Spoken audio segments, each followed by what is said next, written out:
a message for my people. Nick Dad, baby. We the new label. Yeah. Come on.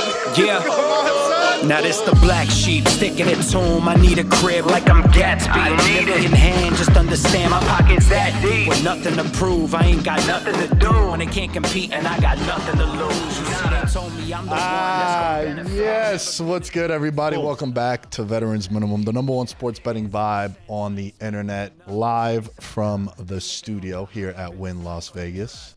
Welcome to the You're Welcome Network. Yes. For those of you that are watching us on the You're Welcome Network, it's your boys, producer Nick. I do have a show. Welcome. If you guys haven't discovered it yet, we're building out a network here at the You're Welcome Network. I'm one of the shows that's going to be posted on here, so make sure you're following the You're Welcome Network on all social media outlets. Make sure you're a subscriber to the YouTube channel here.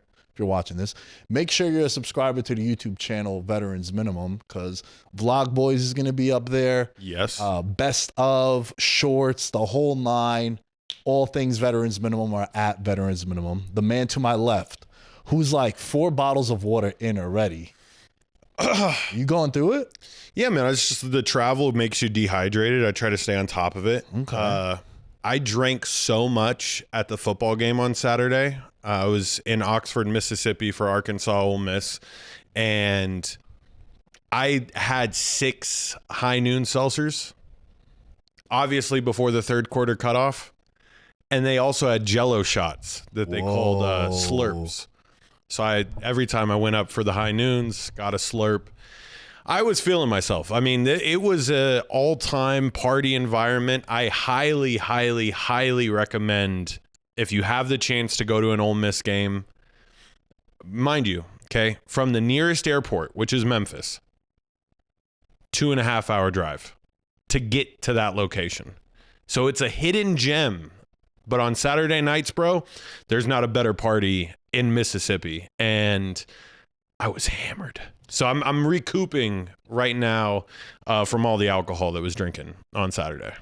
We are uploading the show on a new channel, so a lot of people might be hearing about you for the first time. Yes. And more so, why are you going to these games? Who are you affiliated with? Why are we down with the Arkansas Razorbacks? My brother is the left guard, number 55, for the Arkansas Razorbacks. He is a redshirt senior, which means this is his last year.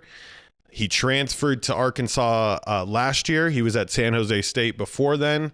And my family has always made it a point to go out and see his games. And the transition from San Jose State, where we could sit wherever we wanted in the stadium and not have anybody around us, to being packed in like sardines in the middle of Oxford, Mississippi. What a transition. But I get it.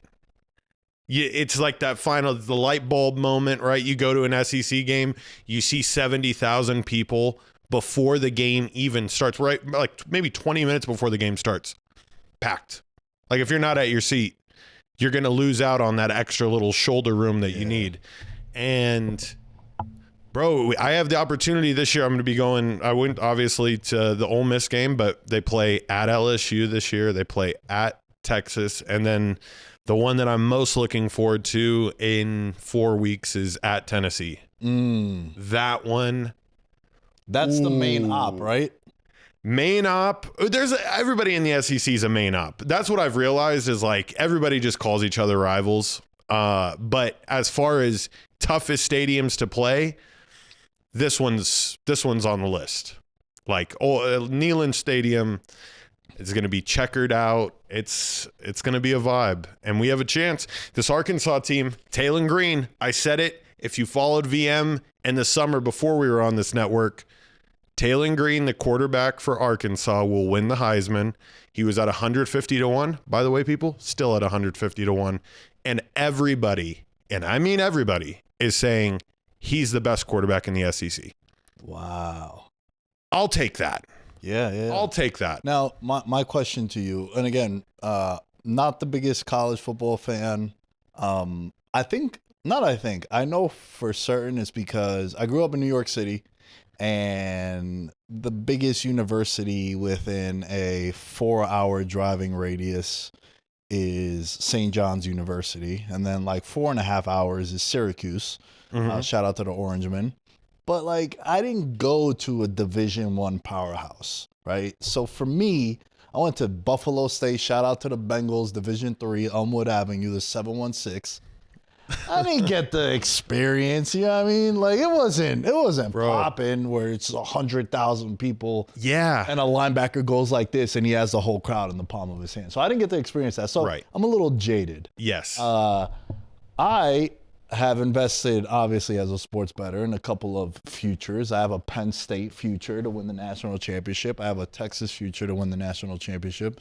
You've been telling me about sellers this whole time. I have invested in Carson Beck, who at the moment is the Heisman favorite. I took him at 18-1 for the simple reason. I was telling Jeremiah this because he's a big Miami Hurricanes fan. The handicap was simple.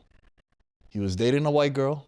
He went to Miami, broke up with her because he saw the Spanish chicks on 8th Street. Yeah. Yo soy fiesta. Oh, see.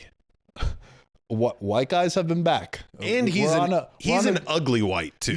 He is tough to look at. He's hurt, but he needs the bag. NIL money. That's what makes him very attractive. Quarterback at the U for sure. So white guys have had a nice run. You know, Cooper DeJean, Cooper Flagg, me. I'm spearheading this movement. You know what I'm saying? Like, McCaffrey's back. Wow. So. And I said to myself, you know what? I'm going to throw $50 on Carson Beck at 18-1 because he went down there, broke up with the white girl because he saw the Latina chicks, and now he's the Heisman favorite. So that's your handicap from me. We'll see how it plays out. At the moment, he's the favorite.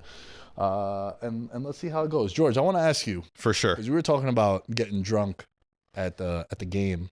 Yeah. What would you say is the drunkest you've ever been at a sporting event? Ooh.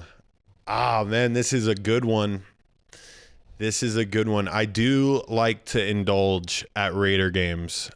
So it was Raiders versus Chargers. I don't know if it was a Monday night game or a Sunday night game, but it was the last week of the season, and the winner went to the playoffs. And I went with my uncle. And I had maybe 2 mixed drinks out in the tailgate before the game. I had maybe about like 4 of the tall, they have Topo Chicos is the seltzer of choice for Allegiant Stadium. Had about 4 of those. And yeah, I have videos that if you want to insert them, I can insert my uncle running up and down. It was like a 3rd down, right? Or it was a 4th down. This is back when Brandon Staley used to love to go for it, right? And my uncle like knew the big 4th down was coming, and if the Raiders got the stop, they were in position to win it. They get the stop. My uncle runs all the way down to the front of the bleachers, starts waving his towel. He starts yelling, "Analytics, analytics!" And I'm filming him, just hammered as shit. Like, I didn't go crazy in that situation, but I just remember being like, "Oh, I'm belligerent right now." Like, I'm liable to, and this Ole Miss game this past week, bro. Had we won, yeah. I might have been leaving that stadium saying a lot of things. in handcuffs. Oh, bro, I would have been 150-1, bro. Every time he scored, he had a rushing touchdown, 3 passing touchdowns. I just hit it. I looked at Pops. It's coming, dude. Wow. First ever Arkansas player to have 300 passing yards and 100 rushing yards in a game.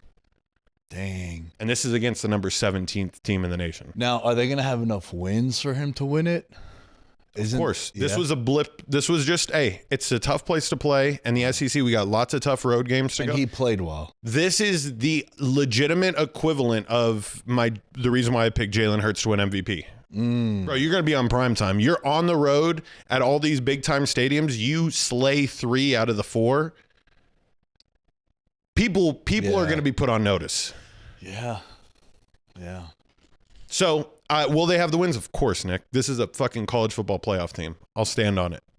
I would love it. By the way, I would fucking love their offensive production. When you've seen like the dot charts that people make of like, you know, most effective plays, yards per game, and it's like it's a chart that looks like a cross, right?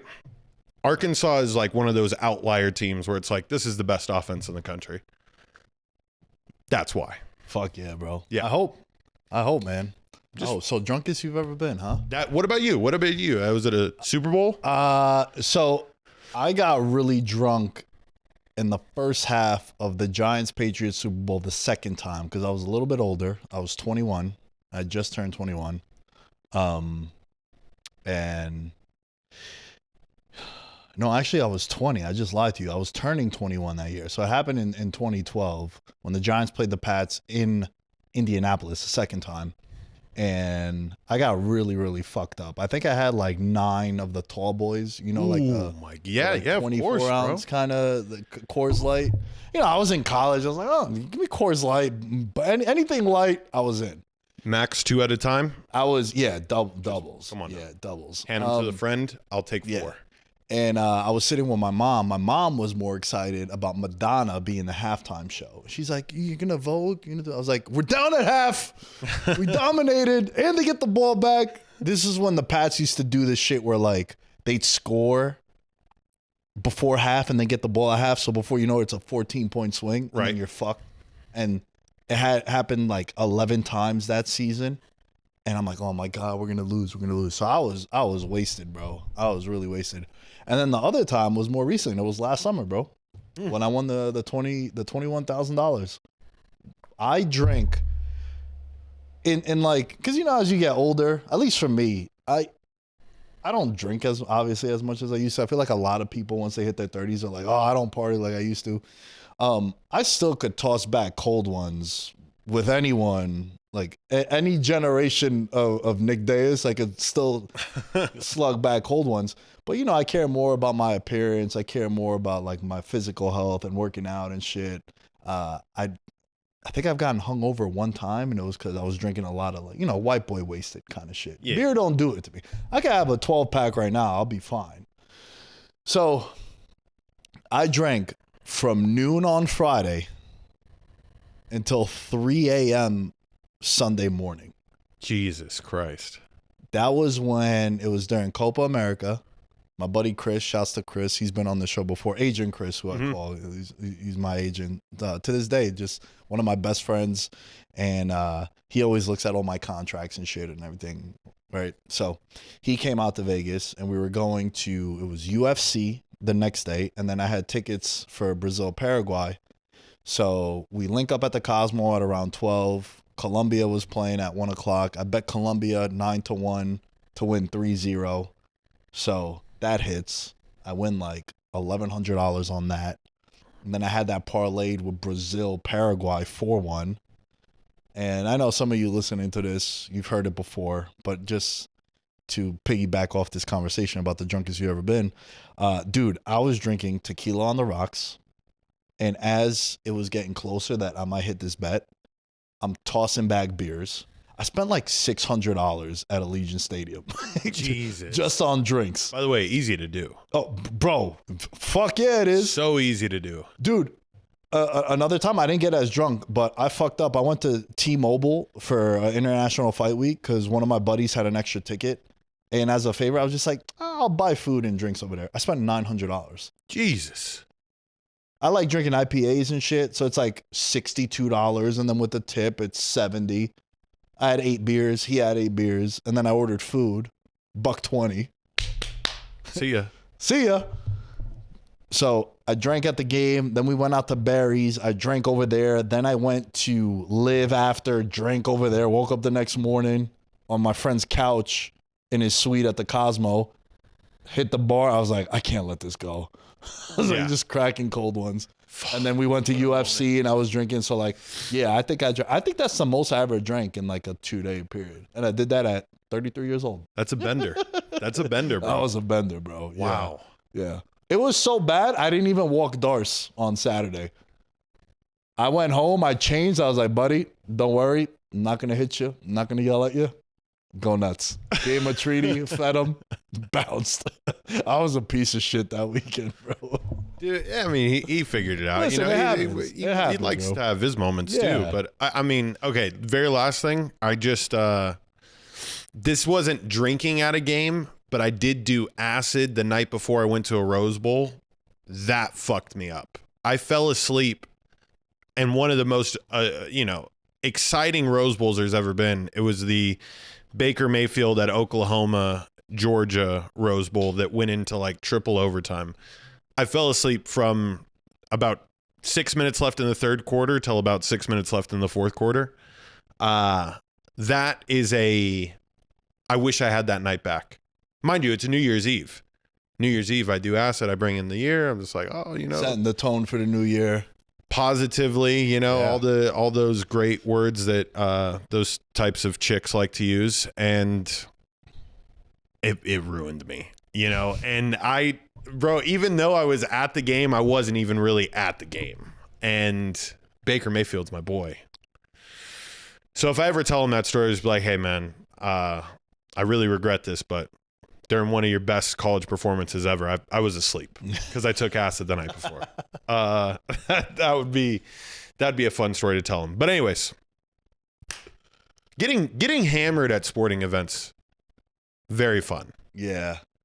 Highly recommend. If you're one of those people, I don't understand how there's some campuses that do dry stadiums where there's no alcohol. But yet they make everybody get hammered 4 hours before the game in excessive manner just because they know there's no alcohol allowed in the game. It's kind of fucked up. Ruins the home field advantage. You like to think. You want some hooligans. You want some crazy people. Yeah. I just see it and I hear about it. Sometimes at like these Bible Belt schools, and it's like those people love getting hammered. Yeah. More than the rest. And they do no alcohol. Bro, one time we were at a hockey game. My buddy Espo was playing hockey at Nassau Coliseum, which was like a big thing. And he played at a Catholic school. And it was like the Catholic school championships. And we were like 3 rows behind the glass. And we're heckling this one kid that kept like checking him. So we're like, yo, number 4, you suck. Mind you, we're all in high school. Number 4, you suck. This lady, like 3 rows behind us, she goes, hey, number 4 is our son. We turn around and go, your son sucks. And we just kept heckling. We're like, fuck that kid, yo. Probably damaged his future. Just like mentally scarred him. We're like, yeah, that's what we want to destroy you. Your kid sucks. Oh, that's great. So yeah, let us know the drunkest you've ever been in the comments. In general and at sporting events. Why not? Yes. Okay, George, I'm excited for this episode because I kind of want to play a game. I want to go game by game, do a little recap. Obviously, we spend more time on certain games than on others, but with a twist. Okay. We're going to call this I No Longer Want To. And it could be positive, it could be negative. And for those of you at home, if you're listening or watching, this is what we mean. I'll lead off with an example, and then from there, you'll understand the theme of the show. So, George, I no longer want to try and figure out rules in the NFL. Explain, Nick. What the fuck happened at the end of that Broncos-Colts game? Because, bro, I'm watching that game. The Colts attempt a 60-yard field goal. They miss. Broncos are celebrating. I go to start taking a shower because I'm leaving to go to the studio. I'm like, all right, this game's over. So much for the Colts. So much for Denver being the team to fade that I've been on all summer. They're going to be 2-0. Hold on, flag on the play. I'm like, what the hell? Leverage. That's a new one. I thought understanding what a catch was difficult. So they call leverage, 15-yard penalty, bro. Yeah. 15-yard penalty. Then the Colts go on and they kick a field goal, right? That's one incident. I told you about the primetime game with the Eagles and the Cowboys where the guy just taunts his muscles. They throw a taunting penalty on him, 15-yard penalty. But then the Eagles defense calls a turnover and they do a choreographed fake tush push in the end zone. That's not taunting or a penalty. And then yesterday, I'm watching the Giants game, and I know I'm being very sloppy. I'm bouncing all over the place, but just stay with me, and we'll go back to the Colts. But I'm watching the Giants-Cowboys game. There was offsetting penalties in which Dallas had 1 penalty. The Giants had 4 on the same play. Offsetting. It's offsetting to me if your team made a penalty, I made one. If your team makes 4 and I make 1, that's not offsetting. Yeah, bro. I get it. What the fuck is the NFL doing? Why is this so difficult? If you toss me this, right? That was a good catch. I don't need to make a football move for it to be a good catch. I don't need to grab this and put it in the fucking shopping cart if I'm at the supermarket. Why is everything so difficult? Why can't it just be simple? Last year in the playoff game, was it the playoff game?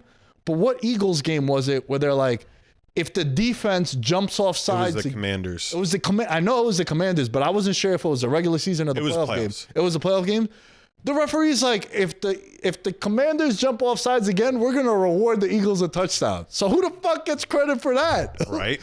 What is happening with the NFL? Why is it so difficult? I am just gonna sit back, relax, enjoy Sunday, Monday, Thursday, and the occasional fucking Tuesday game. Whatever NFL game. I'm no longer trying to figure out the rules, bro, because I have no idea.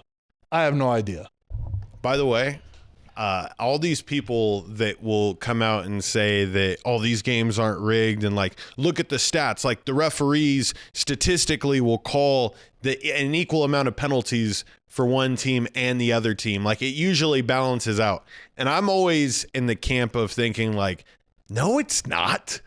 A false start and a leveraging penalty are 2 completely different weighted penalties. Yeah. So I don't give a shit if it's 7 and 7 penalties for each team at the end of the game. If the 3 penalties that I had were on third downs or to score a touchdown, that matters and that means something. And this is something, Nick, that the referees, right, themselves, they do a great job.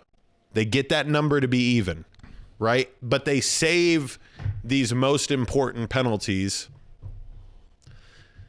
to slant the game the way that they want it to go. All right? Like you can't tell me. And by the way, I hate to always just keep bringing up this Arkansas Ole Miss game. Leveraging happened in Arkansas Ole Miss. They didn't call it. Whoa. By the way, and it was 10 times more obvious in the Arkansas Ole Miss game. Very first field goal, dragged the long snapper down and the dude pretty much stepped on his back to jump and block it. That's using leverage, right? On the Colts one, it's tough to tell, right? It's muddy in there, and who's supposed to make that call, by the way? Is it the referee that's standing 10 yards behind 20 guys going at each other from that angle, or the referee that's looking this way? It's like, come on. It's a tough thing to call. But they threw that flag mighty fucking quick after they saw that, they saw that it wasn't going to make it. They said, they just chucked it. was a little one. Yeah. Not it. The TV copy didn't even pick it up, bro. Yeah. It looked like the referee dropped his handkerchief. That, I agree with you, was fucked up. Yeah, that was fucked up. I do want to stay with this game, though. Yes. Because a couple of things. Daniel Jones. Daniel Jones. Can I add another I will no longer within this team? And then it could also kind of segue into another team. Yes. All right. Ready for this? Yep. I will no longer judge a quarterback if they play behind shit offensive lines. Because, bro, let me tell you. It's a good one. Daniel Jones, I think this is sustainable. I know he's a punching bag. I know I saw it firsthand. He played for my team. I know he is easy to make fun of. I understand it. And I know it's been shit the last couple of years. But there's a trend now that we need to follow. We started it last year with Saquon Barkley. When people leave the Giants, especially this era of the Giants, they flourish elsewhere. Saquon Barkley. Xavier McKinney on the Packers. People always forget about him because Saquon had such an insane year one offensive player of the year, best running back season a running back's ever had, start to finish. No one's had more yards than him. But McKinney played at a really high level with the Packers, and now they're probably the best team in the NFC. Or at least to me, all 3 phases of football, they've been the best team I've seen through 2 weeks. So there's been a trend of guys leaving and they flourish. And now Daniel Jones goes from the Giants, who, when Andrew Thomas don't play, that fucking offensive line is abysmal. We'll get to them in a little bit. But he leaves. Pittman, Pierce, Tyler Warren. Bro, let me tell you. Right now, Jonathan Taylor, I think, is the best running back in the league. Like, pass catching, rushing, blocking, like all three phases of a running back, I think it's him.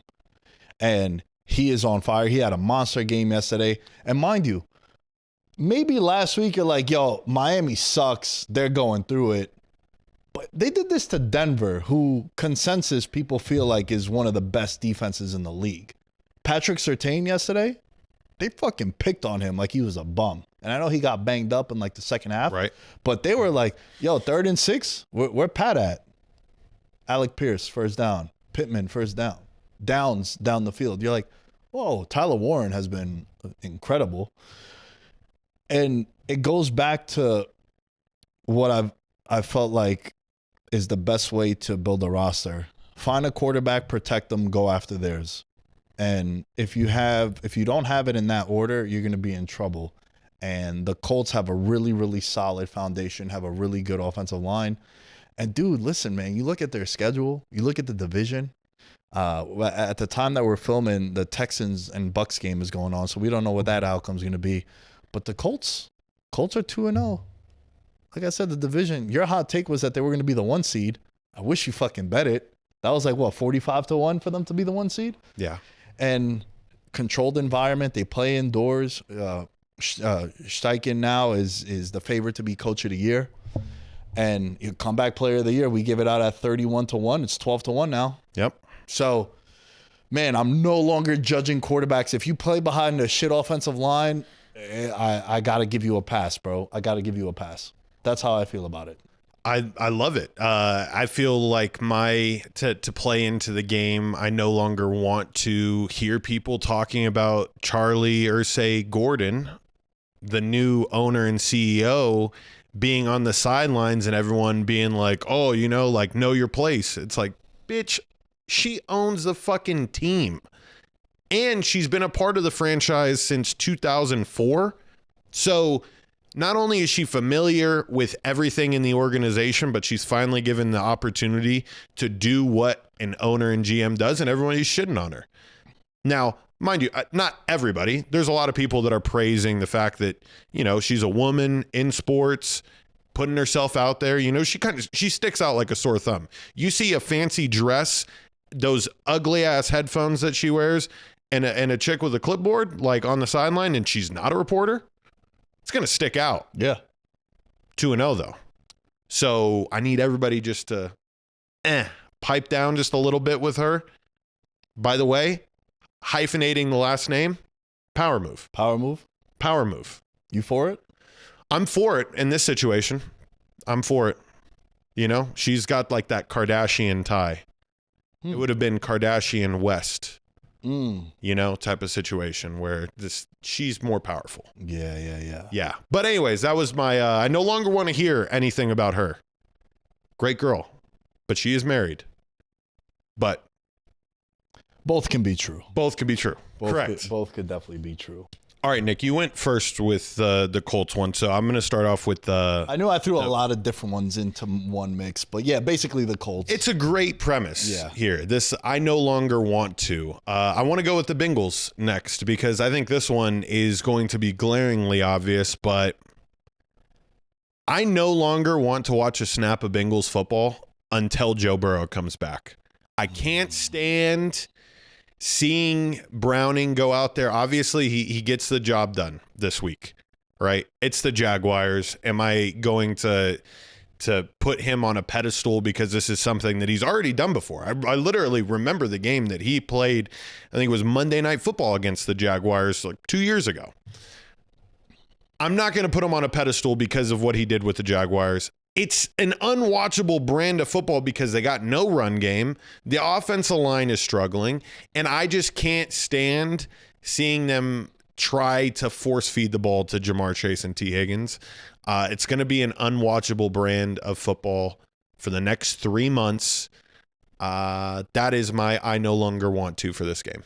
You're going to fight back? A little bit. I thought you would go a little bit different. They're still watchable because of the talent, right? And if you're going to step into a situation... Now, if you want to say they're not watchable because of the offensive line, with you. But Chase went crazy. He had himself a monster day. 14 catches for 158 yards. Highest paid wide receiver in the league. Lived up to that billing. Scored a touchdown as well. T. Higgins, also a $100 million receiver. He broke free for a 42-yard touchdown.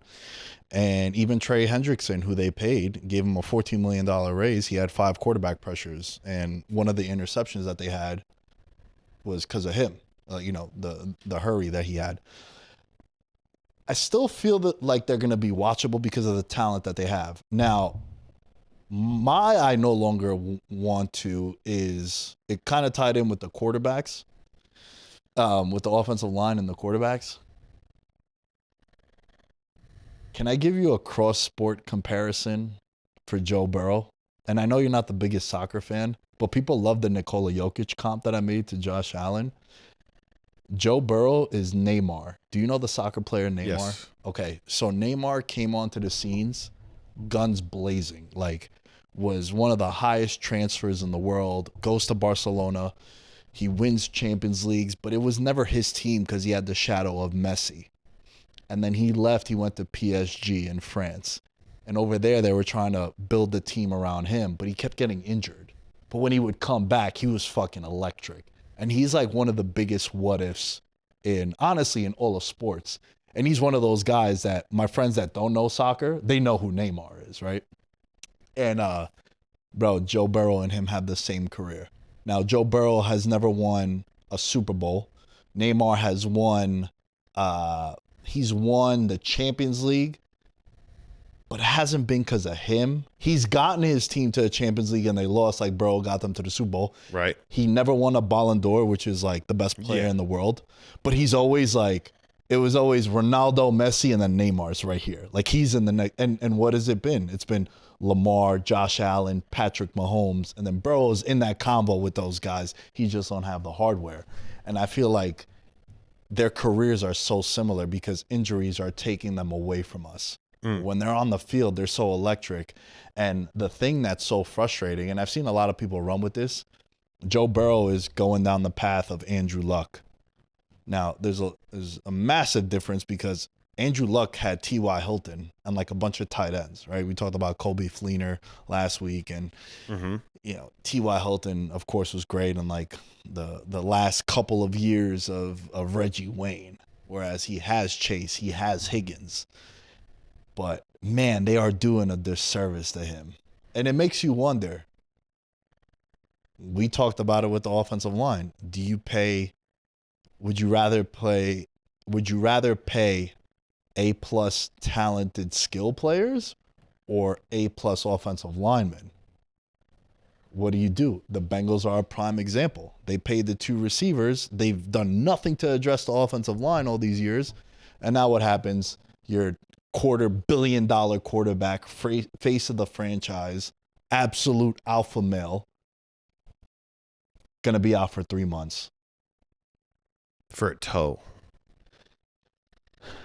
Turf toe. I get, okay, and can we talk about the injury a little bit? Because it's I heard 3 months for turf toe surgery, I was like, are we serious here? Like, I understand the importance of the toe, but I mean, I would imagine Joey B in about a month and a half will be able to stand in the pocket and deliver some dimes. I'm not expecting him to be scrambling. It's a different brand of Joe Burrow that we're used to, but you at least get Joe Burrow back there. 3 months, 3 months. So Crazy. It happens to the big toe. Yep. And it prevents you from bending your big toe. We watched Big Ben play with cement feet for years. Joey B, let's make it back out here. Let's have like one of those. They say it's 3 months. I'm back in a month. The narrative grows. This dude's tough as nails. They go on a playoff run. Could we see that? So yeah. No, listen. Could be. Who knows? Who knows? There's been situations where someone gets a concussion and they miss the rest of the year and it's week 6. There's other times a guy gets a concussion on Thursday. Sorry, not Thursday. Gets a concussion on Sunday. He plays the next week. All right. So like everyone reacts to it different. I think it's so devastating because they're 2-0. I think their defense has been playing a lot better than what we expected. Now, was the ceiling the basement? Correct. And, if they got to the main level, you're celebrating? Sure, it could be. But I felt like their defense has been playing pretty well. They just can't protect them, and you're doing a disservice. We've seen a lot of quarterbacks go down in the first 2 weeks. This week, the Vikings play the Bengals. It's going to be Browning versus Carson Wentz because J.J. McCarthy got hurt also. And it sucks. Jaden Daniels got banged up. Justin Fields left the game. Josh Allen at one point, you're like, oh my God, what the hell happened to him? I thought he got like a spinal injury the way he reacted just face down on the, you're like, holy shit, what the hell? So we've seen a lot of quarterbacks get banged up. But now with the Bengals, I think it's so frustrating because you never want to be labeled as injury prone. Like to me, and let me ask you, how do you define an athlete as injury prone? Like, what's your definition of injury prone? Bro, I mean, never can complete a season is one. If you are multiple time comeback player of the year, you fall into the category of injury prone. I would say those two things. And the Anthony Richardson head tap. Injury prone type moves. What about I mean, I think that's pretty self-explanatory for those three. Is there any ones that I'm missing? No, I think it's funny, right? Because I always used to defend this with Keenan Allen. Like Keenan Allen was labeled as injury prone, and it's like, well, he had 2 seasons in his career where it really, like, he had that spleen injury that shut down, like his spleen exploded. He could have died. And then he tore his ACL. But outside of that, he was always available. To me, injury prone is like Joe Burrow. It's the hand. It's the ankle. It's the ankle. Bro, it's the toe. It's an ACL. He's like the game operation, like dead ass. At this point, it's his medical record shows every part of his body is totally. fucked up. And the thing that sucks the most is that they're not protecting him. And it's a great debate. Like, do you invest in the receivers for production or do you invest in offensive linemen? I think the answer is offensive linemen because you look around, some guys get elevated by the quarterback. Like, dude, look at Green Bay. They got a lot of B- wide receivers. But I think wide receiver 1 through 5, they have the best receivers in the league. Like, every week, we were talking about it last week. I think it was with John. We were talking about it because they were playing Thursday Night Football. It's like, if you look at the Packers wide receivers, they're always plus 200 anytime to score. Because there's 5 of them that could score. Yep. 1 week, it's Weeks. 1 week, it's Watson. I know he's out now, but bear with me. Golden, right? He's a first-round pick. They haven't, this whole millennium, they haven't spent a first-round pick on a wide receiver. Then you have Dobbs, right? Like you have Reed also. Reed got hurt in the Thursday Night Football game, but all of their odds are always very similar. The anytime touchdown is always very similar. So what do? Do you build with the offensive line? Do you build with the skill position players? I think my answer would be the offensive lineman. But then again, how the fuck does Philly do it? Philly pays everybody. Yeah, blank check. Good. Everybody eats. So it just sucks, man. With Burrow, it sucks because it's just another year where now you got to wait for Browning to see what happens with Browning. And let me ask you this question. We've seen him start before. He went 4-3 a couple years ago when Burrow got hurt. What if he goes on a run? What if Browning goes on a run? Say he's 7-2, and then Burrow's available. Do you hand the keys back to Burrow, or do you ride the hot hand? And then what happens? What happens? Just hypothetical. They're 40-1 now to win the Super Bowl. Say they go on a crazy run. They get to a Super Bowl. They win one. Do you do a Nick Foles, Carson Wentz thing? Right? Like, yeah, this is the face of the franchise. We've invested in him, but we won with him. I mean, I think it's a fascinating combo. Bro, if you win the Super Bowl, you burn the boats and you rock with that guy. I mean, imagine what the Vikings would have done last year if Sam Darnold would have won week 18 and won a playoff game. They would have burned the boats. I mean, not saying that they had paid J.J. McCarthy a lot of money, but I think optically it would have been over for him. Browning is a unique situation, bro, because he's been in the league now for a while. He's been in this specific backup role, right? So it's not like a newfound face that is unfamiliar with the talent around him. Yeah. There is a good possibility, but if I'm given the opportunity week 15 or 16 to throw in Joe Burrow for meaningful games to make it to the playoffs, as an owner and as a coach, I'm not facing the media having to answer the question, why did you go with Browning? It's not going to happen. And so that's your answer right there. No, nobody wants to face the music of not putting in Joe Burrow in that spot. If it's 3 months, December 14th, they're home to the Ravens. Then they play at Miami, home Cardinals, home Browns. Perfect tune-up games to end the year. The Ravens game will be tough. We might keep Browning in for that one. Yeah. But after that, you could get hot going into the playoffs. Let's monitor this. Let's just see. Because their next 5, ready for their next 5? Bengals, that is. At Minnesota without J.J. McCarthy. At Denver. Tough place to play. It's on primetime, Monday Night Football. Home Lions. We got to talk about that game. And then at Packers. So it's a lot of, 3 of the next 4 are on the road.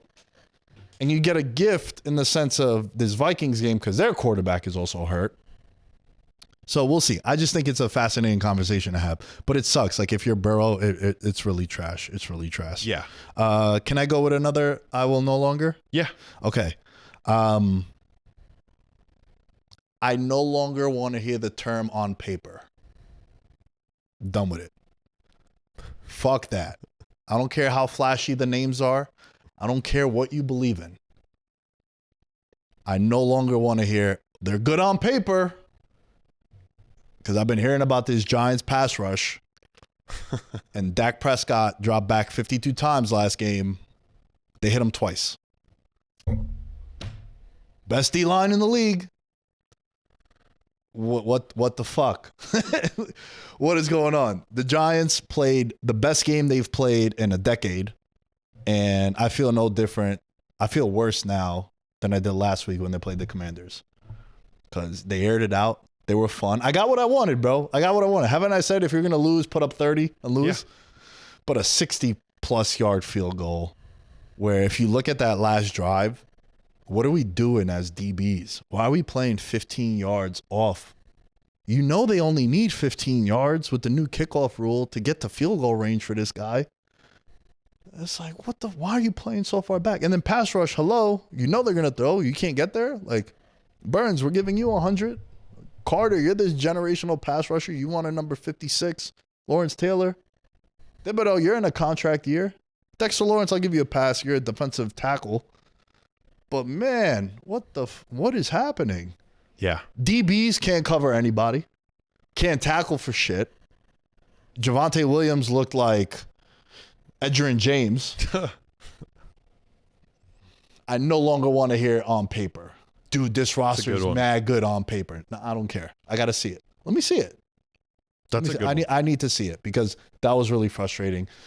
Neighbors was, and Cowboys defense, trash also. Like that game, you missed Parsons. That game right there. Trayvon Diggs was food. I know Bland was out. The other corner was getting. Wandale Robinson had a $130. Yeah. $140. Neighbors, we know about Neighbors. He went crazy. But man, like that could have, that moment when he hits the sleep celebration with 30 seconds left could have been like a franchise altering. Like burn the fucking, you talked about burn the boats before, burn the boat photo from that point on. And now the Giants, I believe, are 44-95 since the boat photo. Yep. So I no longer want to hear the term on paper. I'm cool with that. That's a good one. And I mean, I feel proud about this one. It hurts. It hurts my soul. That one sucks to say, dude. Yeah. That one sucks to say, but I mean, it's a shootout. I think there was how did you think Russ did overall? Like, is this like the worst possible thing that could happen? Because my take from this could be, I no longer want to hear that Jackson Dart is going to be starting next week. I think it would be a disservice in New York to put this rookie in this position with this team. And I think that you guys should ride out the rest of the year with Russell Wilson. I think yesterday proved that he definitely has it in him. The deep balls to neighbors, like, bro, the timing was there yesterday. And I just don't think you guys should put him in that situation. Now, that's New York media. That's Russell Wilson continuing to perform at a above average rate. But I no longer want to hear that Jackson Dart should be starting. We have to get in the habit of following the model that we're seeing somewhat with Michael Penix from the Falcons last year. I know he came in and he started some games at the end, but the Patrick Mahomes treatment, let's give these rookies a year to understand the NFL before putting them into tough spots. That's my take. No, I feel you, bro. And that offensive line really needs a lot of work. That guy, James Hudson, 4 offensive penalties in the first opening drive. I think people are or blowing out of proportion that slap to the head that he did. Yeah, Bro, okay, what happens 90% of the times is the defensive lineman goes to put his hand on your chest. You're trying to swipe those hands away. Yeah. Violent fucking hit, bro. Yeah. I liked it. I didn't even mind that as much. There was one play where he false started and he went like 9 yards up the field. It's like holding and all that, and just backbreaking penalties there. But you know, that fourth quarter is one of the dopest fourth quarters, like the roller coaster of emotions. And then I just knew when it went to overtime, and I'm like, I've seen that so often. I had my buddy John sent me this photo, and he fucked up my whole day. But a quarter of all 60-yard field goals in the NFL since 2014 are against the Giants, and all of them have been as time expires in the fourth quarter. Wow. So, a quarter of them. Yeah. So there's been 16 of them. 4 of them have happened to the Giants, and it's either where the Giants are leading or the game is tied, 61, 64, 64, 62. And the New York Giants now, since 2013, have had 10 seasons in which they start with 0-2. And to that I say, we're setting all the records. We want all the records, good, bad, and indifferent. Yeah. That's the rant. I no longer want to hear that any kicker in the NFL is better than Brandon Aubrey. He is the man. Justin Tucker dethroned. Brandon Aubrey here to stay, the only kicker to have 2 kicks over 64 yards, and the rest of the NFL only has 2. There's that stat. And then another one, because I had to look into him scoring, bro. He's on pace. If he kicks for another 5 years for the Cowboys, he will be the all-time leader in points for the Cowboys. If he averages what he has these past 2 seasons, which would be like the quickest any kicker has ever become the all-time points leader for their team. And then, I mean, it'll be dethroning Emmitt Smith. It's a big moment. He's 30 years old now. Imagine he's 35.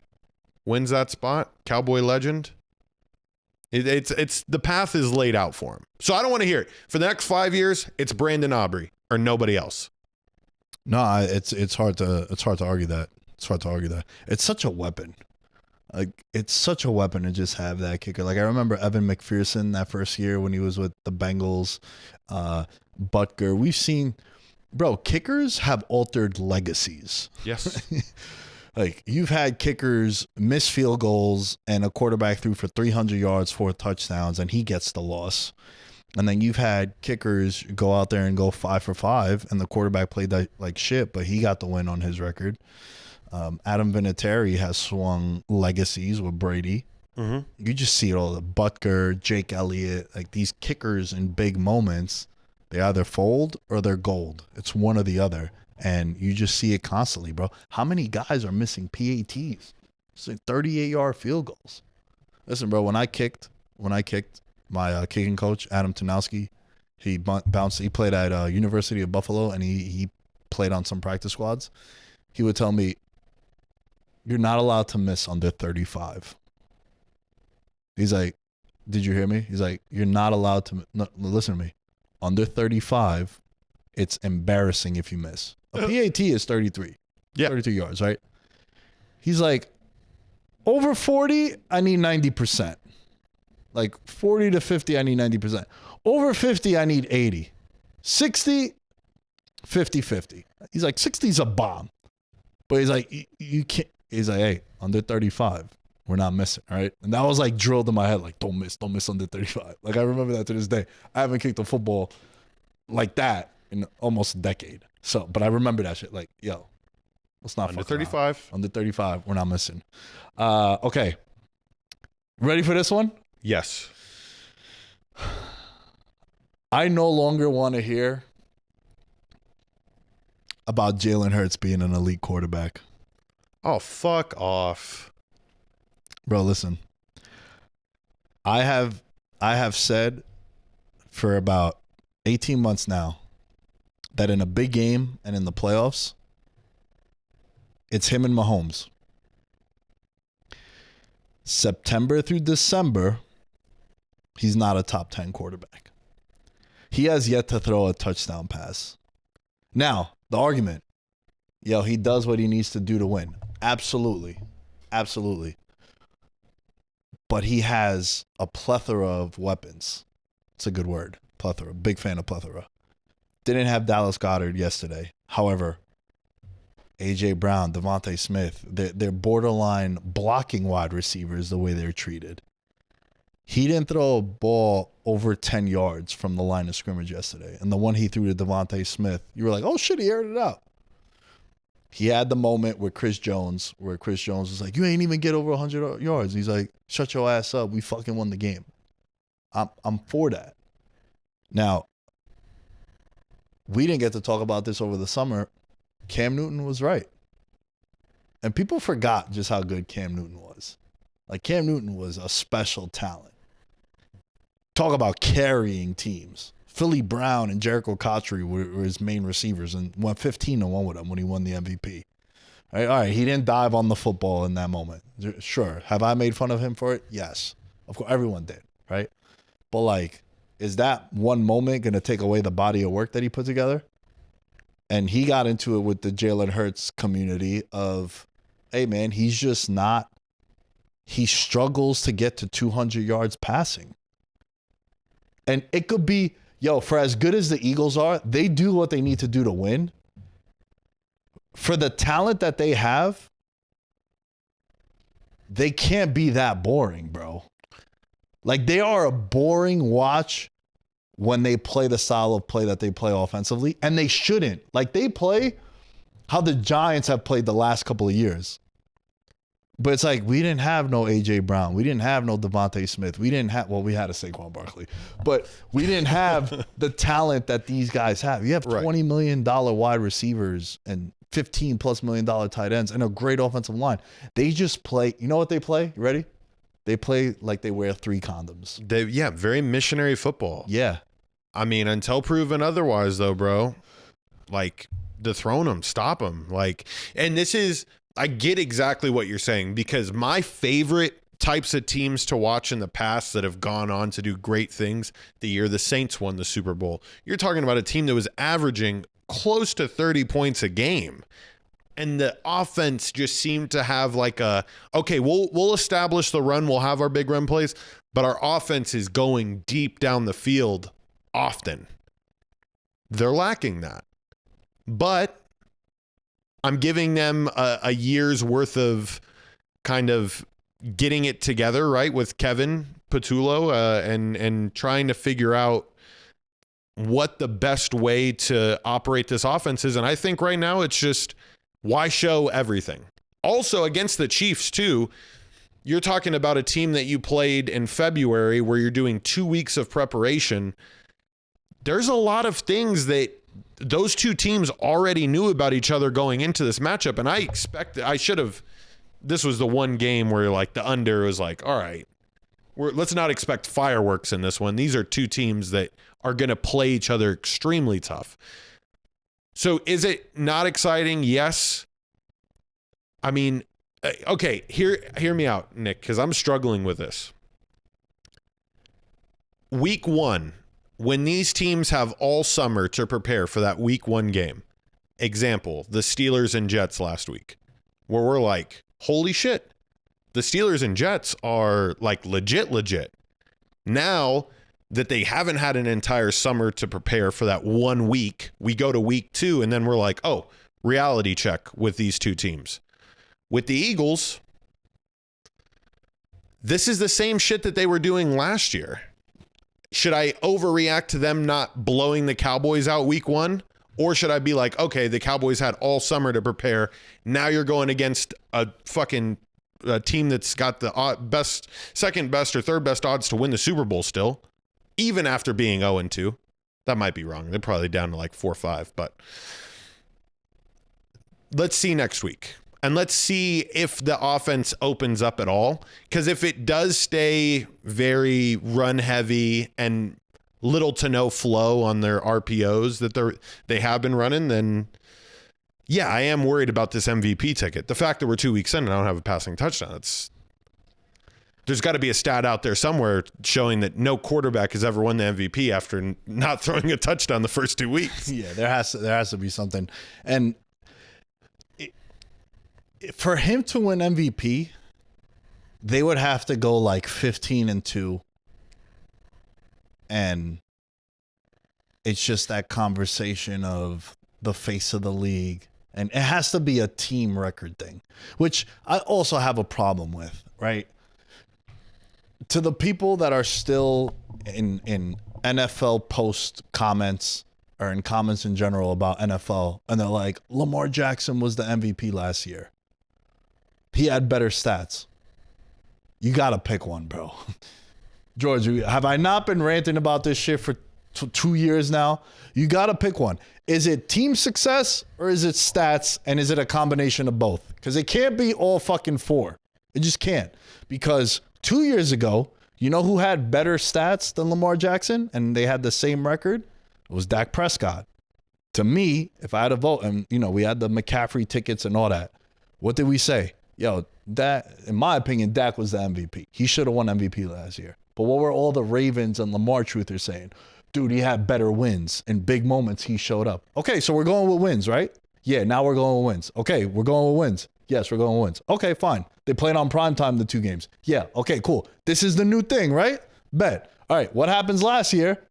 Now it's numbers. Lamar had better numbers. Well, Josh Allen beat the 2 best teams in the league, and he lost a game that no quarterback ever had. 3 touchdowns throwing, 3 touchdowns rushing against the Rams in a classic shootout late in the year. And his team had a better record. So now it's not team success, it's stats. Big pet peeve of mine, bro. You got to pick a side and stick with it with these arguments. So with Jalen Hurts, are we going back to 2 years ago where it's going to be like the Hurts backers and, us that have the MVP tickets on Jalen Hurts? And mind you, he's 15-1 now. We bet him at 25-1, 20-1. So it's improving. But I think it would have to be something where it's team success. Yeah. They've clinched the bye week by week 15. They're 14-1. It got to be something really crazy like that. And then to your point, one of the reasons why we did back Jalen Hurts was because they end the year with Buffalo. And then sandwiched in between is Buffalo, the 2 Commander games, which might get flexed to So it's going to be in primetime scenarios. I just think I have a problem with my quarterback not being able to get to 200 yards, but he's winning. So I don't know. The more I talk about it, the more I'm like, yo, you're being hypocritical. Because don't you want your quarterback to win? No, bro. I mean, hey, listen. This isn't. He isn't playing for Army University or Navy, where they're running a triple option offense where they throw the ball 4 times a game. Not getting to 100 yards in an NFL game is an issue. It's something to monitor. I think it was a very tough 2 weeks to start the year, divisional rival, then at Chiefs. Now you get to go back home against the Rams. Not an easy defense to go up against. However, the last time that those teams met up in the fucking blizzard, it was electric. Yeah. You know, and so I'm expecting to see a little bit more out of the AJ Brown and Devontae Smith in the coming weeks. So I'm hoping that's the case. Give me one. Okay. Let's go one more each, and then we'll get to our Monday winners. I no longer believe in the Steelers defense. Where can I want to co-sign 12 times on this one. I no longer believe in the Steelers defense. This was a unit that going into the year, I was ecstatic about. Even after week 1 and seeing what Jalen Ramsey did, I was like, all right, hey, listen, he got burned a couple of times, but he's at least bringing the fire. And then the injury bug hit this team as of recent. Before the game, it was Joey Porter Jr. and Deshaun Elliott being listed out. And then during the game, Alex Highsmith, Loudermilk, Patrick Queen, and Peyton Wilson all got injured. And it made the Steelers look so pedestrian that I'm really worried about my Aaron Rodgers to win MVP mixed with the Mike Tomlin to win Coach of the Year ticket. Not saying that the Seahawks aren't a good team. Going into the year, I did think that the Seahawks would be a good team, but this is a spot in which, I mean, you could pretty much bet the Steelers blindly for the last 20 years at home against a team traveling from the West Coast. Like, they take care of business, or at least cover the spread a majority of the times. And I lost faith. I also no longer want to see rookies returning kicks. How do you not feel the ball hit off you, bro? That changed the game. Oh, yeah. Caleb Johnson's been going through it. Had 5 snaps the week before for -2 yards. Then that mistake there. That's rough. That would be something where, like, if they played this game in Seattle, I'd make them walk back to Pittsburgh. Ooh. Like James Hudson, I would have been like, yeah, let me get your cleats and helmet, bro. We can't do this. The Irsay daughter, Irsay Gordon, right? Yep. That's her name. I'd be the worst owner ever. I've told you this. I'm pulling guys like in between drives, like during a drive. 15-yard unsplit. Get it. Come on. Yeah, get in there. Yeah, but he's worth $40 million. Not today. He's not. Let's go. It would be low-key a power move if Charlie Gordon, Irsay Gordon, had an office next to the blue tent. So like a little booth. They get to come into the glass office. That would be sick. Yeah, that was a rough one, man. Shout out to DK Metcalf, scored +160 revenge game, scored a touchdown. Anytime touchdowns, 6 of 7 in week 2, 2 of 4 the week before, 3 and 2 on the picks. Patreon.com/veterans minimum, $1 a month. That's all we want. George, it seems like anytime touchdown once again might be the thing. We are on fire again. CeeDee Lamb. You know what sucks? I got to start hedging it this way. His yardage was 79.5. I had a feeling he was going to have a monster game. Why not bet the yards and bet the anytime touchdown as like a hedge off it? Right. Easier said than done. Right. Obviously now we know. But patreon.com/veterans minimum. We had a very, very nice week with the picks. And again, the picks are all on the show. But in the event that you don't get the picks and you're busy with maybe you go out to dinner with your +1. Maybe you're getting ready for a fight, right? Maybe you're just busy. Life gets in the way and you can't listen to the show, which we would prefer you listen to the show. $1 a month. That's all we ask for. Patreon.com/veterans minimum. Speaking of which, I'm pretty pissed off at you. I'll be honest. And this is my last one. Yeah. Okay. This is good. This is off script here. Yeah. How did we not bet Buffalo? And now I know a lot of people will say things like, oh, it's easier said than done, and it's easy now that you know it. I'm going to push back and say, no, we're morons for not betting Buffalo because we've said for 2 years that we've been doing the show together, our 3rd football season that we're doing a show together. What have we been saying about Buffalo? When they play a shit team, they cover and they embarrass them.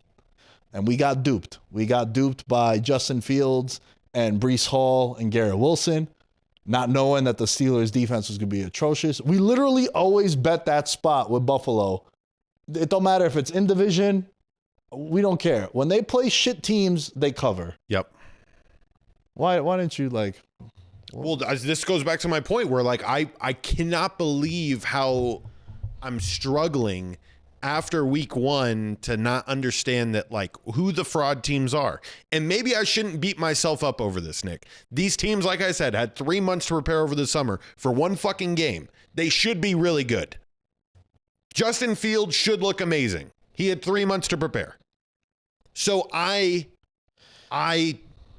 just thought that if I took that logic, that he did really good from week 1, and that Lamar Jackson and Derrick Henry shredded Buffalo the week before in the run game, I was like, hey, the Jets are actually running the ball this year. This is Aaron Glenn's mantra. Let's run the ball. Little did I know that this is the first time that Aaron Glenn was going to get the full fucking Buffalo effect. Buffalo, Nick, treats these divisional teams that are below them, treats any team that's really below 500 like it's Alabama versus Utah Tech week 0. Yeah. Utah Tech. Bad. I don't know why that was the first one to pop in my head, but I understand. Yes. Yeah. Like that. So, and the reason why I'm pissed at you, and I'm also pissed, I'm not holding myself accountable, which is a very popular thing nowadays. It's because you just got to point the finger. I came out and I said Justin Fields 2+ touchdowns. I made a good case, and you were definitely hesitant when I said two touchdowns for Christian McCaffrey. I got like the look with your eyes, and you're like, George, you know what you're talking about. When you know me well enough now when I'm like, oh, I'm intrigued. Yeah, when I said 2+ touchdowns for Justin Fields, you were like, this fucking dude just likes setting money on fire. Yeah. That was a little crazy. Yeah. But the way he looked in week 1, and that's the thing, right? We need to we try our best not to overreact. Let's not forget the Saints were 2-0 last year. I think they put up 40 points in both games, and then they completely fell off a cliff. So try our best not to overreact. But, like everyone that I know in Vegas that's in the sports betting scene, they're like, dude, Jets. All the pros are on the Jets. I'm like, pros are always going to be on home division dogs, right? They're just like, division opponents getting more than a touchdown, 4.5. You just know these teams that, the pros are going to be on. So that's why I was trolling on Twitter, like, the pros are on the Jets. And it's like it was 20-0. And you're like, bro, just sometimes, like, listen, man, this team just violates other teams. You know which other one, too? One of my picks that I lost on? I was on Bears plus 6.5. And Ben Johnson revenge game in the other way, like, okay, bet. Look what we're going to do. And I leave that thinking, how fucking good are the Packers? And is Detroit going to be a team where they revert to what they once were with Jared Goff, where he's way better indoors as opposed to outdoors? Some to monitor. Banger of a Monday Night Football game next week. They play the Ravens. Mm-hmm. That's going to be a track meet. Derrick Henry got shut down yesterday from the Browns. And also someone owes me a coffee. Bro, I mean, it was... Hear me out. I mean, like, Salita on the board, baby. Did I have you somewhere? Like, there was like backdoor cover just being shouted at a moment in time. The Browns were driving a little bit in the third quarter. It was like 27-10, where you were kind of like, oh, maybe, but then eventually, I think it was 27-17. Am I wrong? No, I think you're wrong. Yeah, or it was 17-10 when he threw the pick. Like, they were driving and they had a chance to like tie it or at least go down by 3. And that's when the pick happened. God damn, man. But I'm done. I'm done on the Browns. Done with them. Can't bet on them the rest of the year. I mean, that you can't bet on the Browns for the same reason you can't bet on the Saints. Bro, how are people really confidently saying like the Saints team has sneaky potential, or people that are validating Spencer Rattler right now for some of the plays that he made in yesterday's game? It's like, they're not going to win a game, let alone cover the spread for a couple of weeks. Like, they still got to figure it out. And that's where I'm at with those two teams. Well, the Saints almost covered. And I kept telling people, with Eliminator. So if you guys have been following also in the Discord, and if you're a member of the Patreon, I have 4 entries in an Eliminator, and I have all 4 going through. And, if you want to follow those, that'd be super dope. We'll be in this together. Also, the NFL contest It's free. We got to see what the outcome of these games are. And Josh Alvarez, I sent you money. Congrats on winning week 1. Week 2, we'll pay you out sometime this week once we see who wins. But George, Saints, they're going to be annoying. I think they're going to be a really bad, annoying team. Be careful with the backdoor covers. And then, bro, everyone, that Cardinals game, holy hell, was that 27-3. And then they backdoor cover there and have a chance to win the game too. And you're just looking at it like, listen, bro, I'd be very worried to put Cardinals in money line parlays. I'd be very worried in the eliminator. You have to sweat out. And I had the Cardinals in the pool. You know, like I have 4 entries and one of them kind of raw dog it. I go crazy. Took Jaguars week 1, took Cardinals week 2. Getting the shit out of the way early. Trying to save. And then the other one, 4 condom sex approach. I took Baltimore this week. I took the Cowboys. Oh, no, not the Cowboys. Yeah, I took the Cowboys in some. Had to sweat that one out. I thought, I had the Cowboys winning by 17, and the Giants covered that game. Week 1, I had the Broncos. Had to sweat that one out too. So sometimes, even with the condoms, you might get burned. Right. All right. You gotta be careful out there. So I want to end with this. We didn't really talk about this too much, like as far as the betting angle, but my trust me ended up hitting. We got on the board. Yes. Bengals -3, closed at -3.5. George, you want to hear a funny story? So Yes. A buddy of mine had the Jaguars +3.5, and then when Burrow goes down, he goes, and he's a pretty big bettor. He's like, fuck, man, Burrow's my fantasy quarterback, but this Jaguars +3.5, because at the time, all his other bets were like cashing. And mind you, it's like halftime, so it's not even that crazy. But, like he had the Ravens, laid the points and all that. So he was like, I feel good about this. And I go, hey, man, there's a lot of time left. Like, don't count your chickens, before they hatch. Imagine if you had the Cardinals -6.5. They're up 27-3. You're like, oh, cash. And then they backdoor. Jaguars +3.5. Great comeback cover or awful backdoor? Pause, by the way. Awful backdoor. That's like so gut-wrenching, bro. Yeah. I mean, Jake Browning, where they're at on the field. Right. He's turning the ball over too. The ultimate misery, though, Nick, because if I'm going to get backdoor covered, let me get backdoor covered in like 4 shot plays. A 15-play drive to end the game. Oh my God. There's some third downs in there. Yeah. There's life. Yeah. Ooh, that hurts. That's a rough one, man. Listen, bro, you can't count your chickens before they hatch. If there's anything you take from this betting show or just betting in general, there's been so many times where I remember I had the Vikings in that Colts game where the Colts were up like 35 at halftime. I was like, there goes that ticket. And they came back. I was on the opposite side of the Jaguars comeback where I had the Chargers. I'm like, oh, shit. Yeah, baby. And then they come back in the play.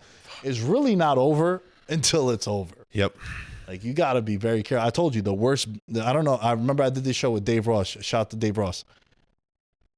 I had an 8-leg parlay, and the last leg was Chargers-Chiefs Monday Night Football.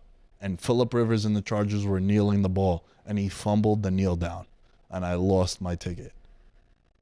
So it's really not over until you see confetti if it's a playoff game or some shit, or it's 0-0-0 across the board, because crazier shit has happened. So, yeah. Let us know what you guys think, what you're no longer. Can I read you some from Discord, bro? Yeah. Got some from the fans. Shout out to the fans in the Discord. One of them is, I will no longer want to hear about coaches being on the so-called hot seat. Either fire the coach already or just shut the fuck up about the possibilities or the rumors. If they don't do well this week, even though they're in the 5th year with the team. This is from Big Willie Style in the Discord, a notable Giants fan. So I'm pretty sure he's talking about Brian Dable. So that's one of them. I am no longer wanting to hear about Hurts being an elite QB or, God forbid, MVP. This one comes from Rune. I myself could play behind that offensive line and get 100 yards passing. I'm for it, bro. I'm for it. Listen, I've said that I could complete a pass in the NFL. And I'll stand by it. Tyreek, motion, jet sweep. Boom. Boom.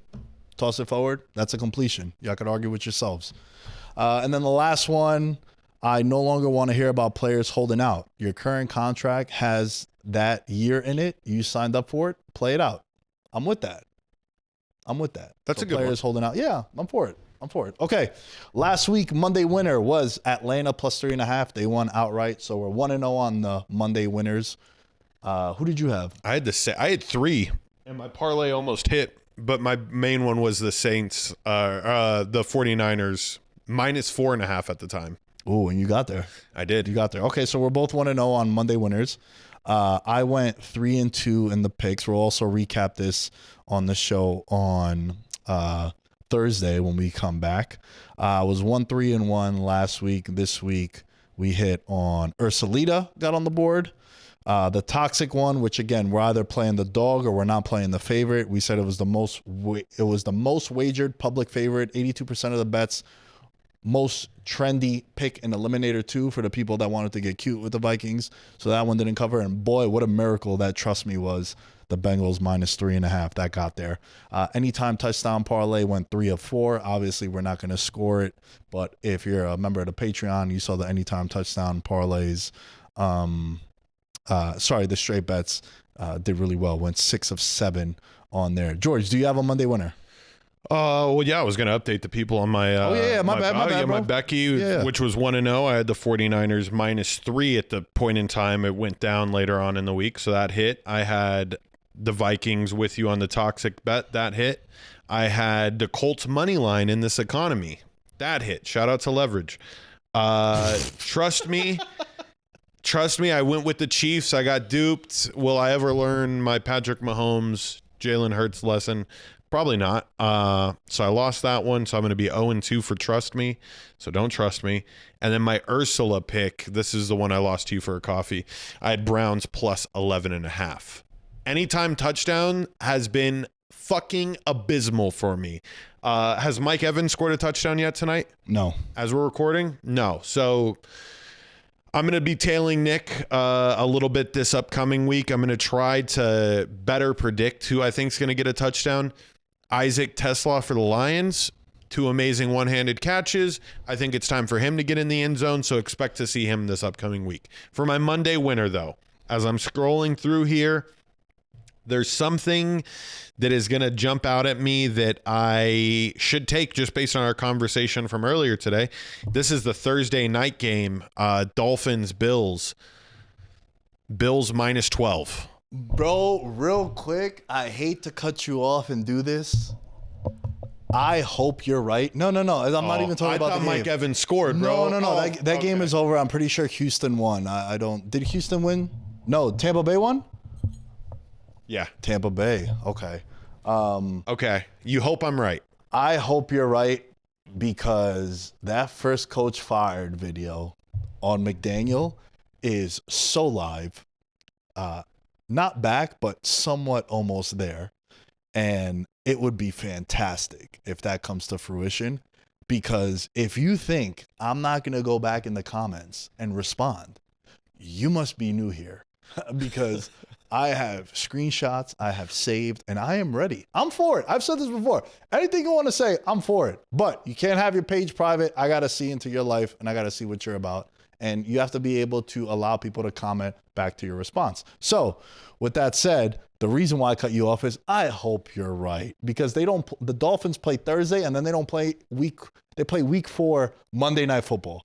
So there's like 2 weeks where let's clean house. We've already had a players only meeting after week 1. Yep. And to lose the way you did to the Pats, yeah, I hope you're right.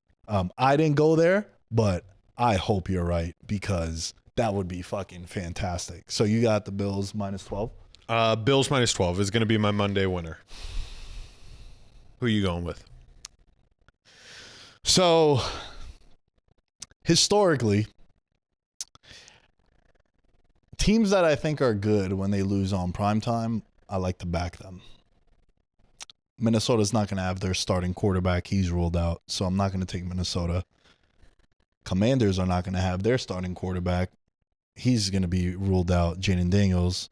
and they play the Raiders, who are playing right now the late game in Monday Night Football, and then they're going to go into DC. My Monday winner, and this is also a borderline Ursulita and a borderline toxic one. This might be the first ever where we have all three being one. Titans plus 3.5. Wow. They are home to the Indianapolis Colts. Indiana Jones, a fantastic nickname, by the way. Yes, it is. Vanilla Vic, Indiana Jones. I'm for both of them. A lot of smoke is going to be blown up their asses. I gotta play the dog there. Titans plus 3.5. Gotta play the dog there. Listen, the line opened at Titans minus 1.5 prior to week 1, and now it's minus 3. So you're looking at a 4.5 point swing. And why is that? Rookie quarterback. He's at home. Daniel Jones, the revival, and the Colts are playing well. It's in division. I would just be very careful. I'm playing the dog here. Monday winner, Titans plus 3.5. And add another one. But I feel like you might interrupt me here. I just can't quit the Bears, bro. I was looking at that game, I'm like, this is like a Ben Johnson come. If the Giants were able to expose the Cowboys, what is Ben Johnson going to do? That's the way I was looking at it. I don't know if it's Ben Johnson. Caleb is very Roma Dunze, top 10 wide receiver right now in fantasy. I did say that if you like Amon-Ra St. Brown the last couple of years, take Roma Dunze. I got him in the 10th round in my league, my big money league, and he's been balling. He scored twice yesterday. But I've just been looking at that, man. Minus 1.5. They're at home. It's a must win, right? We're going to talk about the 0-2 trends coming in to week 3. Those are really popular. Last 5 years, 68% teams that are 0-2 are against the number. This is from Bet Labs. So I just can't stop. I don't know, man. I don't know. That it might be so far. My future takes have been pretty solid so far. You know, we have a lot to go, but Bijan Robinson is second right now, Offensive Player of the Year. He's smooth. He's doing well. They play the Panthers this week, so he's gonna 100% be in the anytime touchdown parlay, maybe a 2 touchdown performance for him. But Bears winning the North. I think what you said about the Packers to me, I was a year early. Yeah. It's starting to seem that way too. But yeah, man, for me, just to put a bow on this conversation, I'm going with the Titans plus 3.5. It's ugly. It's gross. It's definitely a Ursulita. It's definitely a toxic one with the Colts. They're getting 62% of the bets right now. Again, Monday winner, though, Titans plus 3.5. They're not bad. Cam Ward, bro, his first passing touchdown. I mean, they found their guy. There's only a few NFL quarterbacks in the league that can scramble around like that, jump throw across their body like it's fucking Madden. Yeah. So he's got it. Now, I had this on my list of I don't want Cam Ward to play for the Titans anymore. Like, I want to just see him on a contender now. Unfortunately, yeah, they're 2 years away from me like really liking him. But they found it. I hope he stays healthy, man. But I think this is you're 2-0 right now on Monday winners, right? Oh, I guess you're just 1-0 because we didn't have one for. And I'm 1-0. Yeah, I'm looking to take the lead on you somewhere. I think it might be the Monday winners. This is a good one. You're giving me a good opportunity here. Not that confident. I was very confident in Atlanta last week because I thought Atlanta played really well. But yeah, it's going to be fun. I'm excited. I hope you guys are enjoying this. All things Veterans Minimum are at Veterans Minimum. At Nick Dais 10 you can find me. Shout out to the You're Welcome Network. Make sure you subscribe, like, review. Send it to a friend. Send it to your girlfriend. Send it to your ops. Yep. Whatever you want, send it somewhere. Tag us. All that fun stuff. We'll get an update on the Thursday show as far as who won week 2. Pick'em contest. Remember, join the Pick'em contest. It's a free roll. We're giving away $1,000 this month. Not this month. It's not get crazy. We're doing well, but not that well this year. All right. Free roll. You got to pick every game against the spread. It's in the link of the episodes on Thursday. Always on the preview show. So go in there, tap in with us. Patreon.com/Veterans Minimum. George, where can they find you? And tell the people about Pin and Pull, bro. Bro, everybody here, you could find me on Instagram at Mr. George Carmona. What Nick was talking about with Pin and Pull is the podcast that I do with my brother covering Arkansas football and covering college football as a whole. There was some crazy, hilarious moments from this past week of college football that I really want to get my brother's take on, including Brian Kelly losing it at a post-game press conference. Did you see that? I did, yeah. He went off on... I was going to tie that into my Jalen Hurts. You just do whatever you need to do to win and shut the fuck up. Right? The media just needs to be quiet and be happy that there's a win. And he is an MVP caliber quarterback. That's it. That's what we're going to talk about on Pin and Pull. And we look forward to seeing you guys on Thursday. Peace. I'm a gold medalist, bronze like your medal is. So many deer in headlights, but it's bedtime. Hear that supper bell, main course, be the venison. Dab. Most dangerous game. Either kill or be